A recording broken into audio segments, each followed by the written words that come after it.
Thanks, Kate, for that very kind introduction. It is great to be at the Society Room again with so many friends and seeing people getting together. It really feels like we're getting back to some normalcy. I can remember, I think the last New England Council breakfast or lunch we had in Hartford was 2019. So 3 years. It's been a long time. So welcome everyone here. Great partners with the Metro Hartford Alliance and the New England Council. Jim Brett is not here, but I know he's listening somewhere. So because he's everywhere. And Travelers is, we do business across the country and we're members of a lot of organizations, but nobody does it better than the New England Council.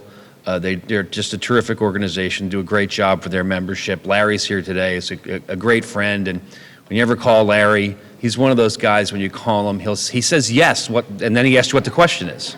So you really need friends like that. So I'm not going to waste anyone's time getting to the main event here. Congressman Larson is, I know, a great friend to everyone in the room, and the most vocal advocate for Central Connecticut that we could possibly have in Washington. Anything that gets done for this region, he's really behind, and he touches so many important programs that I'm sure he'll talk about with Social Security, but everything that's happened with transportation and the money that's coming to Central Connecticut and the vision for Central Connecticut, Congressman Larson's been behind all of it, and hopefully he'll talk a little bit about that today. I was thinking about what's going on in politics, and that I think it's the old Chinese proverb is, may we live in interesting times. I think I want to start a new Connecticut proverb. Can we just calm down? There's too much going on, but I'm sure the congressman will let us know. And my favorite, though, John Larson reference is he has a sandwich named after him at Augie and Ray's in East Hartford, and that is a lifetime accomplishment. So with that, a great friend, John Larson. Well, good morning. Well, thank you, Glenn, for that introduction, and Kate, thank you as well, and always good to see my good friend Larry here, and give our best to Jim, a dear friend, and all the great work that the New England Council does. And of course, Glenn, you're right, I do have a sandwich named after me at Augie and Ray's, but as Billy Ciotto would point out when he was in our office with the cigar in mouth, he'd say, yeah, but I got a motor vehicles department named after me. And God, we miss him. It's been a little more than a year since Billy, and about a year and a half since we lost Elliot Ginsberg out of our office, too. Incredible public servants, and but Billy, legendary, and now it should be in every constituent office, in every municipal, state, and federal office. Billy answered the phone and greeted people the same way with these 5 magic words: how may I help you? And that's what, at its core, government is all about. It doesn't always seem that way, I know, when you're trying to prevail upon the offices of the various levels of government we have, from municipal, state, and federal, but that is the core of what we do. And as was pointed out, we've been pretty successful here under the Biden administration, but also, let me put an appropriate slant on it, because of the New England delegation. You're not going to have a time again, can't say ever, but there probably will be some point in history. Well, when's the last time you had the Appropriations Chair in New Haven and the Ways and Means Chair in Springfield? And the Chair of the Rules Committee, which means nothing gets to the floor unless it goes through the Rules Committee in Worcester. The New England delegation is a strong delegation, and it's led by Rich Neal, who is our most senior member, and also the chair of the Ways and Means Committee. And the deaness of the Connecticut delegation, of course, is Rosa DeLauro, who's the head of the Appropriations Committee. And as I mentioned, Jim McGovern on rules. But let me just say the Connecticut delegation is incredibly well positioned. And to have Jim Himes on financial services and intelligence. And if you haven't caught him, I think he's better than Adam Schiff. If you hear Jim Himes talking about what's going on in the world, you want to know what's happening in the Ukraine, give Jim Himes a call, because he is incredibly intelligent and thorough, and he always has that even keel in all of his presentations that I so admire. And Johanna Hayes, the newest member of the delegation, but this bubbling force of energy, who's former Teacher of the Year, but on the Education Committee, Education and Labor Committee as well. And of course, Two-Sub Joe, who is, we couldn't have, well, first of all, probably one of the nicest people in government, period. He is just extraordinary, a dear friend, but also the work that he's done, not only at Electric Boat, but also here in this district with Pratt Whitney and Command, et cetera, and Sikorsky. I could go down the list. But what we often neglect is talking about all that whole supply chain of individuals who feed into United, well now Raytheon, and also to Electric Boat and Command and Sikorsky, and I could go on, but you get the picture. Manufacturing is still important and still vital, and we're pleased that we have the kind of delegation that can deliver. And so it's not just a matter of talking about it, and Connecticut's a perfect example. We'll talk a little bit about the I-84-91 interchange and the infrastructure bill and what we expect there, but also the money that's come into every single municipality in the state of Connecticut, and in 3 tranches. The second tranche is going to be here in May. And if you're a town or city that's got more than 50,000 people, that money goes directly to the community. And it doesn't go where the board has to go hand in glove to the municipality or the city and ask for their share. Education gets a separate fund that goes to them. The municipality gets a second fund. And then the genius of the Connecticut delegation, we have a county government fund. Now, you're all part of county government, aren't you, in Connecticut? So, but we haven't had county government in some time, but other states do. So our delegation lobbied on the fact that we should get county money. In many cases, communities get more county government money than they do municipal or educational funding. And what someone like Mayor Bronin has been able to do is then bring in the local community and ask them where they think that money ought to be best placed. And there's another round of that all coming in May of this year. President Biden, I mean, you're right, may you live in interesting times. The Chinese had it right, but clearly to assume office in the midst of COVID and to assume office in the aftermath of January the 6th. I'm sure all of you have either read the New York Times article or saw the piece that they did or saw the PBS piece of what transpired on January 6th. And to think, and I guarantee you that all of you know someone who believes that that didn't happen, that that was just over-enthusiastic tourists that were at the Capitol that resulted in 128 police officers being injured, 1 dying, and the destruction that took place in the Capitol. Sam Macabellis, a resident of Manchester who works for Speaker Pelosi and their staff were huddled behind closed doors under desks with the lights turned off as over-enthusiastic tourists were going through the Speaker's office looking for Nancy Pelosi. And I won't say what they were shouting in mixed company, but nonetheless, a terrifying time.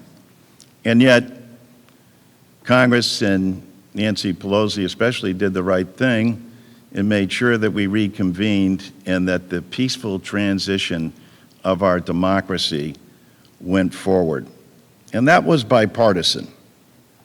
The vote afterwards didn't reflect it, but Mitch McConnell stood up on the floor, and several Republicans in the House realized what had just transpired.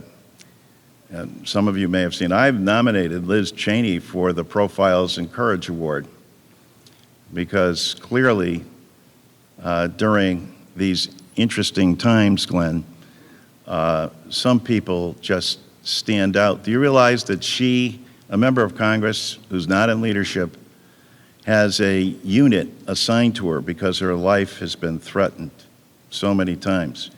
Her father, I didn't necessarily see eye to eye with on many things, but came to the floor in January to look her Republican colleagues in the eye and let them know that this is not appropriate behavior. It was a great thing for him to do, but it kind of puts everything in perspective, the umbrella that hangs over everything between COVID and where we are as a nation. Now, contrary to popular belief, Congress is not as divided as it appears. I'll get to that in a moment too, because there's an awful lot of work that continues to go on. One of them I know Larry wanted me to comment on Secures .20, et cetera, the Richie Neal brainchild that is going forward, but it's headed to the Senate, and well, I'll have a few words to say about that as well. So amidst all of this, to be able to pass the American Rescue Plan, which is a New Deal level of funding, and to couple it with the so-called bipartisan infrastructure bill, those two issues alone, anyone could run a re-election campaign on. But we're Democrats, and as Will Rogers said, I don't belong to any organized party, I'm a Democrat. And so what you hear all the time is the argument going on over Build Back Better. I was saying this to Danny Moore the other day. I mean, how many couples do you know that sit down across the dinner table, other than Chuck and Eva, and say, you know, honey, how do you think Build Back Better is going tonight? You know, that's probably not happening, but somehow we're wed to alliteration, I guess, instead of talking directly to the people. And of course, you know, rather than focusing on what needs to be done, we focused on what hasn't happened to make it perfect as opposed to what's extraordinarily good. You know, when you're able to put vaccination in people's arms, money back in their wallets, children back in their school seats, and people back to work, those are all pretty good things. And that's what the American Rescue Plan did. And also dealing with college loan debt, also helping out on so many other levels, not the least of which is housing as well. And then, of course, the infrastructure plan. Now, infrastructure-wise, as many of you in this room have tirelessly listened to me for probably the last decade talk about number one chokehold in the state, the number one chokehold in New England, number 3 nationally in terms of truck traffic congestion, and number 22 nationally in terms of a clog that needs to be corrected is the I-84-91 interchange, which, developed during the Eisenhower process. It has isolated what was once a thriving economic community in North Hartford. And it is isolated from the rest of the city by 84 and cut off from the riverfront by 91. I commend Governor Lamont and Commissioner Gialetti. Both of them are enthusiastic supporters of changing that. Now, they may not agree with all of my ideas that I've proposed, but nonetheless, recapturing the riverfront, a more than 50-year goal of riverfront recapture, ending the isolation that exists in North Hartford, which is critical, getting rid of the Mixmaster in East Hartford and the Etna Viaduct over here, all are vitally important. And that work finally is underway. And Doug Sussman is here, and the great work that he's doing along with Hartford 400, pretty interesting when you think that the city of Hartford is approaching 400 years of existence. And even as important, the great Constitution state, when you consider that it was Connecticut in the 1640s that said, we will be governed by our own consent. That was pretty radical in the 1640s, and it would take until 1787 to 89, when the Constitution was actually ratified, that notion that the Constitution state put forward became a reality for the nation as we move towards a more perfect union. But that infrastructure money certainly and clearly helped out extraordinarily so, and will continue to do so. Rich Neal, for example, takes the train down from Springfield all the time and has been an incredible supporter and has worked very closely. And obviously, Hartford, Springfield, and New Haven, what I like to say, well, Rose is in New Haven and Richie's in Springfield, and I'm right in the middle in Hartford, Connecticut, and we really, make sure that that's where everything meets and happens. We're the cog, we're the center of the universe in New England now. So, and sharing the same airport, sharing the same rail lines, sharing the same highway structures is vitally important, and you can't find a better leader in Congress, and he's probably Nancy Pelosi's go-to chair is Rich Neal. And he's down in this district. We fly in weekly with Two-Sub Joe to D.C., and then, of course, to have Rosa on appropriations puts us in a enviable position. So we do expect that we'll get some portions of the Build Back Better added to the latest rounds of legislative negotiations, and that's what they've amounted to, and in large part because the Senate doesn't vote. Now, and I don't say this lightly, both our United States senators and the Massachusetts senators have railed against and said there's got to be an end to the filibuster and the so-called cloture vote. It is more of a threat to our country than what transpired on January the 6th, than the Chinese, the Russians, homegrown, nationalists, terrorists, or Middle Eastern terrorists.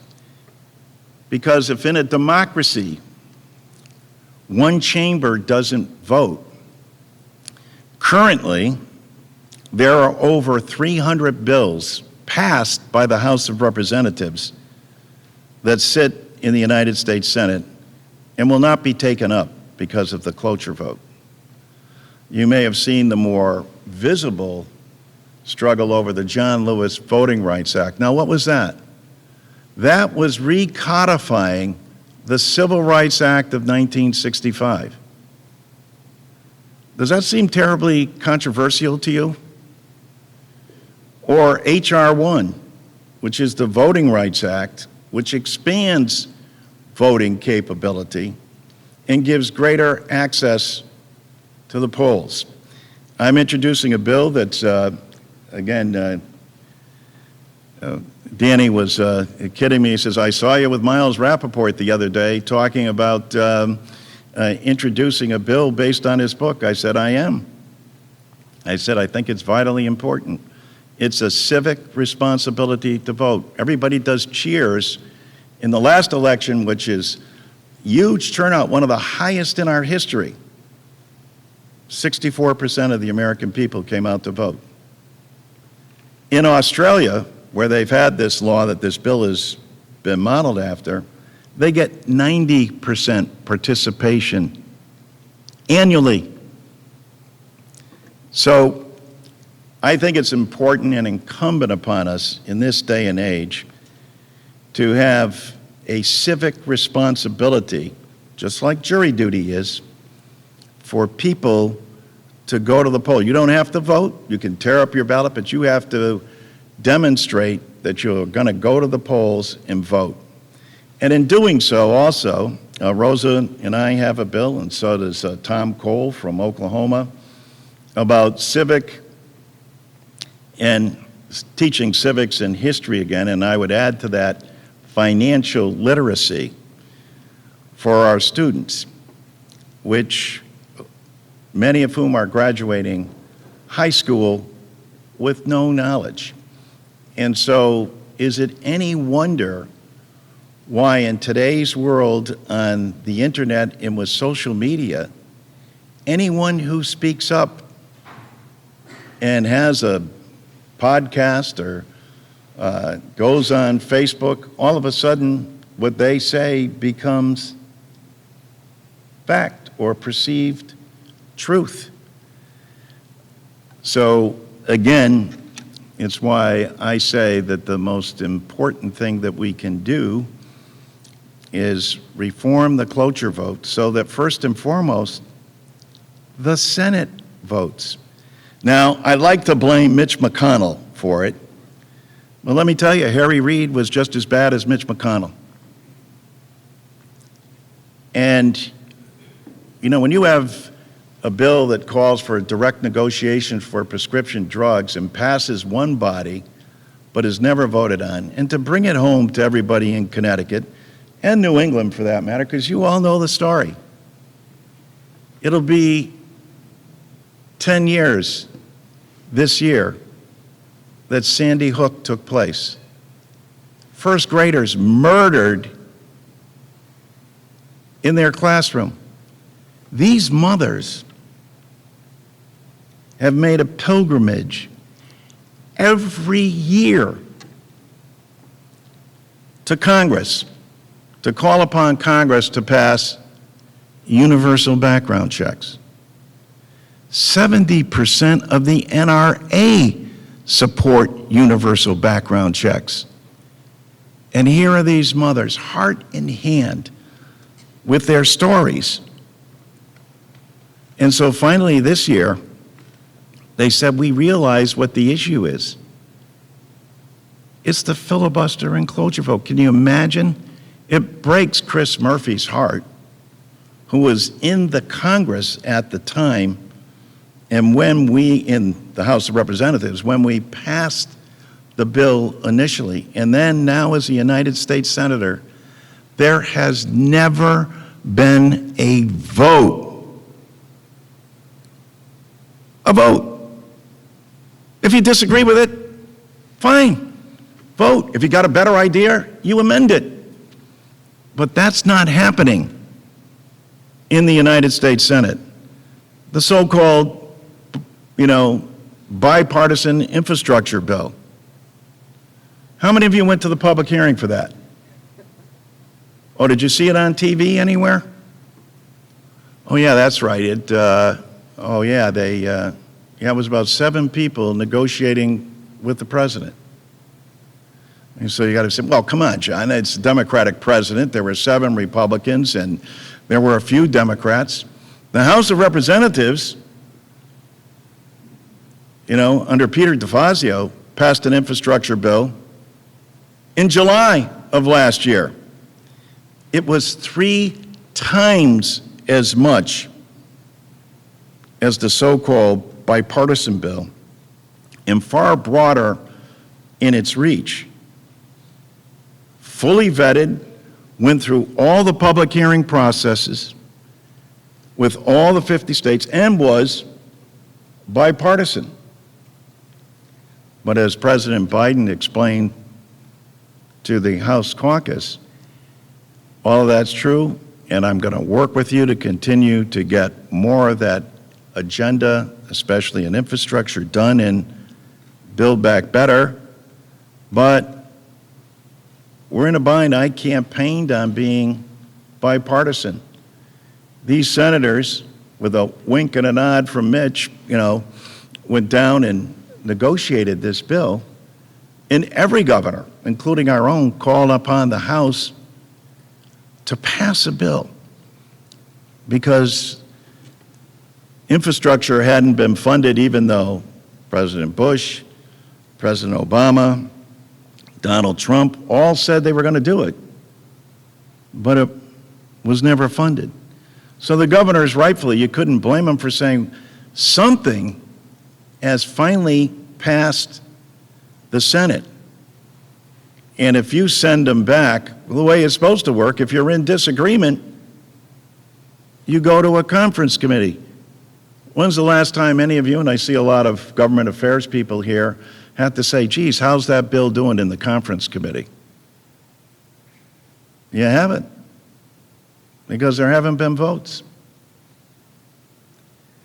There's been continuing resolutions, and there's been omnibus bills. And what's an omnibus bill? That's code for Senate earmarks. Just tell it like it is. And when I say what I mean by that is they take the House adopted appropriations bill, don't take it up for a number with all the political infighting that goes on back and forth until they come to a decision that, okay, of course, that the Senate doesn't have earmarks. They get it through by going around and saying, what do you need in this bill? And then it's called an omnibus bill. So the next time you hear that, you're going to go, yeah, I remember Larson was telling me something about that. That is really code for Senate earmarks. And check it out, and you'll say, wow, that turned out to be the case. But that's not how it should be.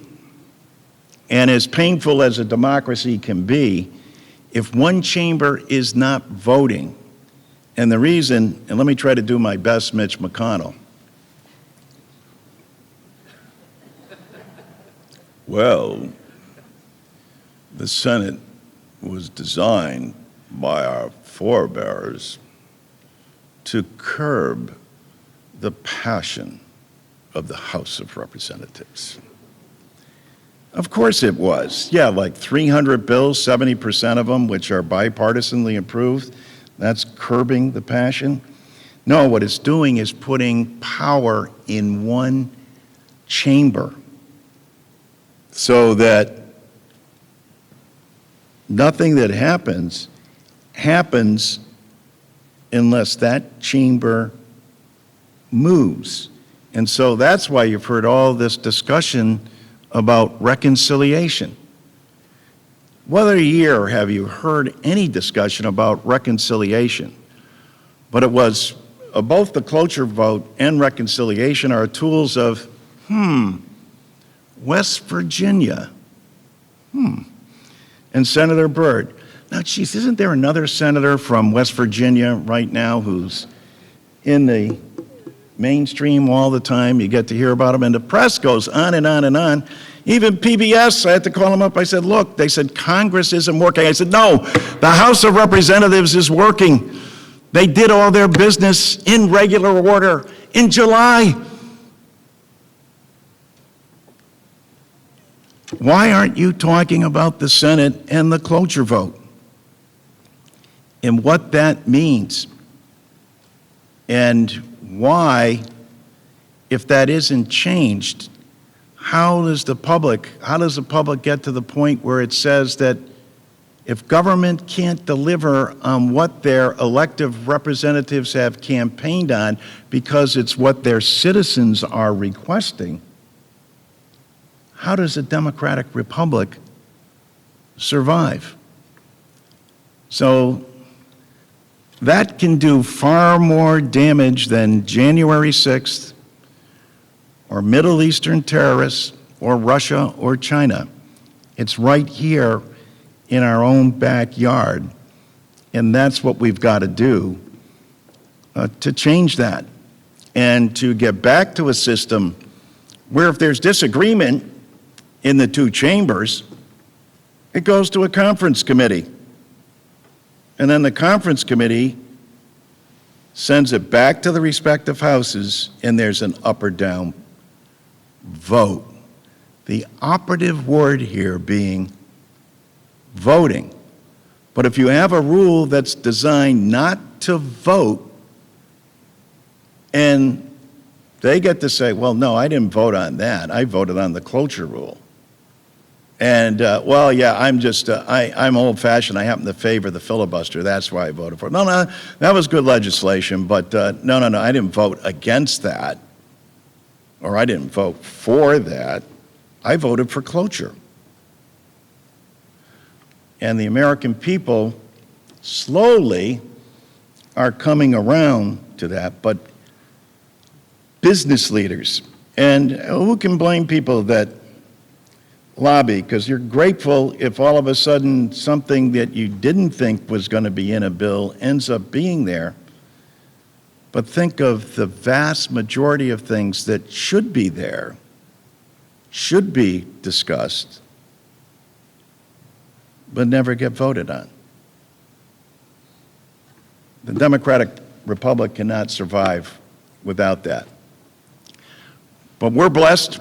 We have great leadership in the House with Rich and Rosa, and we're going to continue to move forward, but it will be ultimately public opinion calling upon the senators to vote. And clearly, they should follow the lead of Senators Murphy and Blumenthal and repeal the cloture bill. There is nowhere in the Constitution that it says you need 60 votes to pass a bill.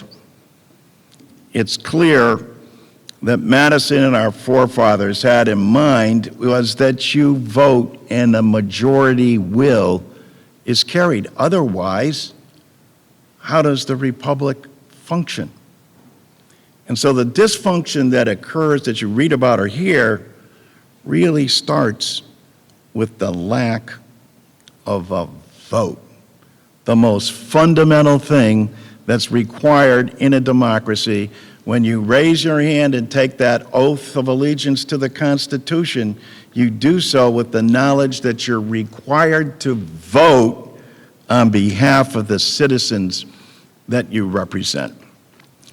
So, all of that said, it's a way for me to preach before I talk about Social Security as well, my number one focus, because I could very well see it passing the House of Representatives and being held in abeyance in the Senate. And why does Congress need, and you all have some of the brochures, and I'll get to questions, I promise.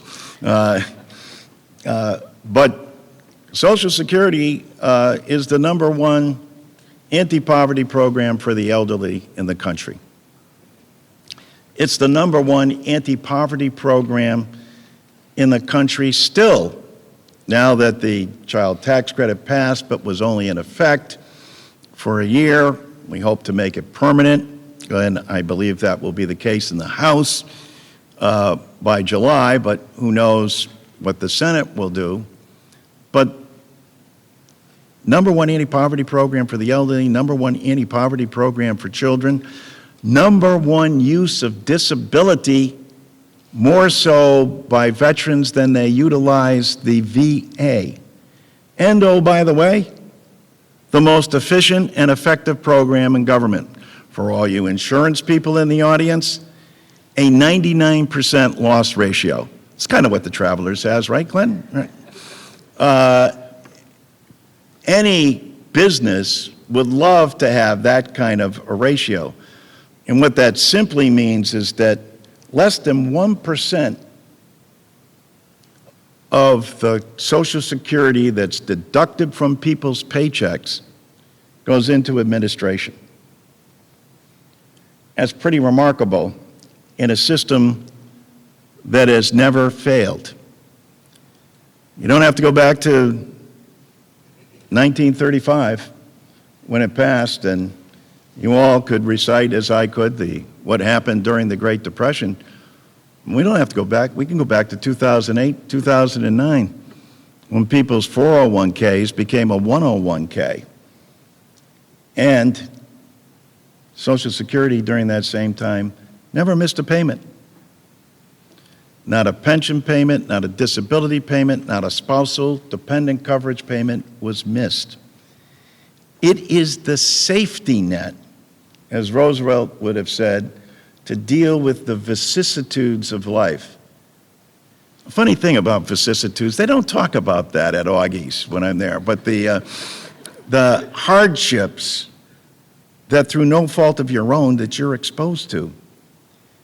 And especially in our uniquely glorious democracy where we're able to combine entrepreneurialism, capitalism, and democracy because we have this social safety net that takes care of people. It actually allows small businesses to take risk.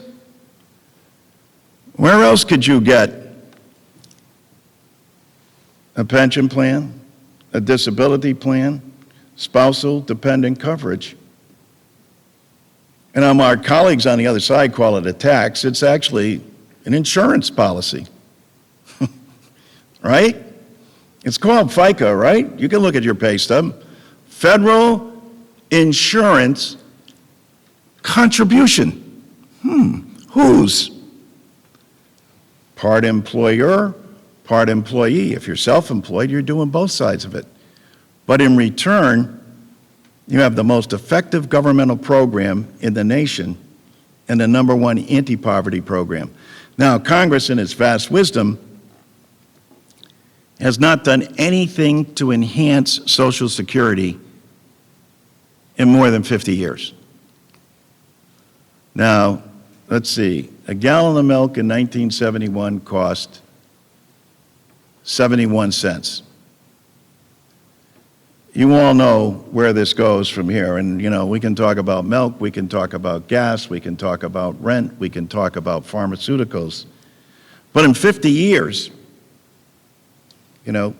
Congress has not made any adjustments. Now you're going, oh, wait a minute, what about Tip O'Neill and Ronald Reagan and Bob Dole? Absolutely right, they did. They made Social Security more solvent. How did they do it? They cut benefits. What do you mean they cut benefits? They did. What they figured out actuarially is that for every year you raise the age, that's a 7% cut in benefits that will have to be paid out. The last of which, on a bill that was passed in 1983, went in effect this January. The new age is 67. When they took up the bill, it was 62. So we put in, and again, think about this, and people say, well, people are living longer. That's right. So if they're living longer, we want to cut the benefits they're going to receive and not having adjusted it? I said, look, the compromise between Tip and Reagan and, God rest his soul, Bob Dole, I mean, everybody knows how important this system is. But to make it an issue, and look, there's no way around it. You either cut benefits or you increase the cost. All polling data says that the public says, for God's sake, we don't mind paying extra money. We know the benefit that we receive. 3 members of our committee, not the least of which the chairman, lost his father, lost his mother, and then his grandmother, who was taking care of the Neal family, died as well. Richie Neal is the living, walking example of Social Security, but so is Tom Reed and Tom Price on our committee, 2 Republicans whose fathers passed away and they were raised on Social Security. They couldn't have made it without it. And that's why it's so vitally important that Congress step up. Who has this pandemic hurt the most? 140,000 of them are people over age 65. Who are the people most hurt by inflation? People on fixed income. Who are they? People on Social Security. Close to 65 million of them. And when you add to that the fact that 5 million of our fellow Americans get below poverty level checks from the federal government, 5 million. Most of them women. Why? Because they were the caregivers, they were at home taking care of children or sick parents, and they worked in jobs that paid less than their male counterparts. So imagine you get a below poverty level check. That's a check below $12,400. Imagine living on $12,400 today. 5 million Americans do. It's nothing that the president can do with executive order. It's nothing that the Supreme Court is going to adjudicate. It's something that the United States Congress has to act on and, oh yeah, vote. So that's the most important thing in a democracy, and to keep a democratic republic whole and functioning and continuing to move forward towards a more perfect union. And with that, let me throw it open to questions you might have. Or if I talk beyond the time, then I run out the clock on you, Larry. No. But I know Glenn and Courtney caught this. I don't know if anybody else saw, but early in your speech, you used the image of an umbrella over the landscape. And that is a skilled politician. My mother used to work there. You know, but we have time for a few questions? Sure, okay? Absolutely. Kate, do you have maybe a microphone for anybody? Questions? They're all going, they are afraid to ask as they figure I'll filibuster them, you know.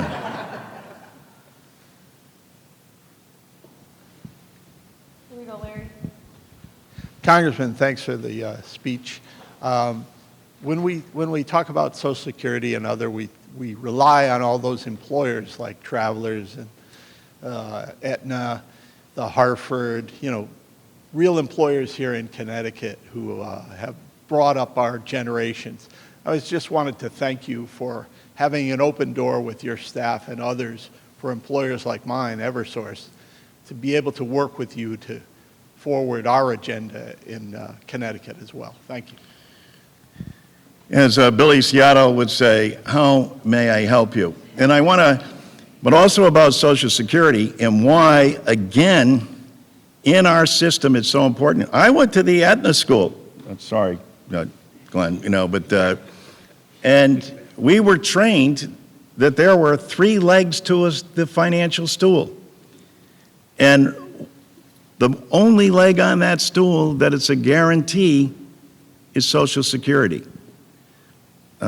Your personal savings and wealth and what you're able to get in a pension or a 401k, whatever the case may be.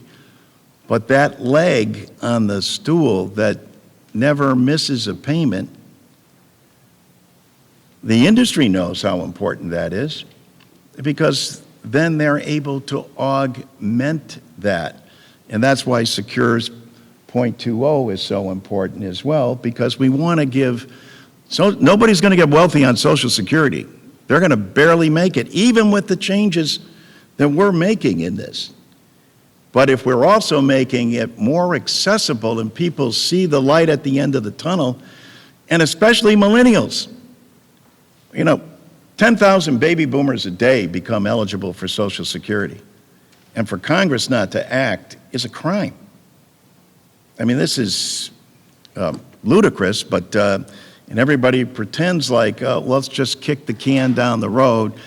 It's still technically solvent until 2034, but we can't because of the lack of adjustments since 1971. If you're not in favor of it, or you got a better idea, vote it, amend the bill. Give us your idea. We'll see shortly how that comes out. Glenn? No one talks more about transportation in the Central Connecticut region than you do. I was just speaking with Doug about how long the process it is. What can the business community continue to do or do more to give you a bigger microphone, or to give you a bigger, to get the noise out there that has to get done? I think the big noise that, especially in the greater Hartford area, that business communities can do is to say, well, we understand that the study is underway, and it's a design-build study, so it's not like a study and it's going to sit on the shelf. That's a study that's turned into shovel-ready projects. The Heartline here in Hartford is something that the mayor is very passionate about. I know that Hartford 400 has been advocating. Get on board for that. Also, some of the preliminary solutions that we've heard about, where we just redirect traffic through North Hartford, a failure. And I trust the governor and Gialetti enough to know that I do not believe, because it's politically unfeasible and it doesn't solve any of the problems. But my final point, and something that could take place currently, are the levees between the two towns. They have what's called sandpiping going on. Now, the Army Corps has indicated that yes, it's occurring, but it's maybe not as bad as they thought. You scratch your head and you go, well, what does that mean? And for all of those that don't live behind a levee, that issue, sandpiping, is what caused the collapse in the 9th Ward in New Orleans. So in other words, it wasn't water going over the top. It happened because of a collapse and the erosion underneath. So there needs to be a sense of urgency. And when you look at what the Biden administration wrote in terms of grant money and how, aside from the infrastructure bills that we have, there's additional monies all available, but you have to demonstrate need. Number 1 in Connecticut, number 1 in New England, number 3 in the nation, all those transportation needs. Now add to it the fact of a catastrophic disaster with the levees, and you see how Connecticut and Hartford, East Hartford are in dire need of this. But, it's not something anybody would notice. And where does that problem occur? Right along the Buckley Bridge. So that would be it. That's where I think, pushing that vision forward. And also, I think, a way to unite North Hartford, too, and get individuals and people and neighborhoods. We spent just last week being home over at Parker Memorial $30 million going in there. And what's it for? A pipeline to intervene and grab kids at a very early age, an ascendant pipeline to give them the right focus and instruction. I know Eva's working on a number of programs as well that deal with violence in this area and what's happened. But if you go to North Hartford, and I go there frequently, and walk around with Steve Harris, as we were on Saturday, you say to yourself, unbelievable potential here. And I was saying to Eva, these Mothers United Against Violence. Imagine 3 women on their own, no funding, whatever, because they all lost kids to gun violence. Them and Reverend Brown have been walking the streets, and the residents are afraid of the police, not because they don't want the police to be there, but because the gang members have threatened them. They don't scare these mothers. And they go around to all these communities, and these mothers work directly with the police department. It is a model for the country instead of this idea that somehow we're going to defund the police. No, what we're going to do is fund the police in a way that the communities work together to solve a problem. Those are the 2 areas that I think that, and the more, and you know what the, when you get a reputation that, oh no, that's a violent community, people don't want to go there. They don't want to touch it. North Hartford is not a violent community, but violence does take place there. And how do we prevent that? And how do we stop that? And then what are some of the things that can be done from infrastructure to social intervention? One more? Anybody has a question? Let me I just want to say that Joe Gianni's daughter is doing a hell of a job too in our office too. So I promised her I'd say that, Joe, so it's all right. Thanks, Larry. Well, John, thank you very, very much. You do this every year for us, always interesting, always informative. We really appreciate you taking the time to do this. I was thinking, maybe this is the first time we've done this, that Elliot hasn't been here. That's true. And I was thinking this morning what he would have thought about what's happening in D.C., the nature of politics. I have a pretty good idea what he would have thought. But I know he would have been really proud of you and the leadership that you provided, and we all are. So thank you for that, John. Thank you.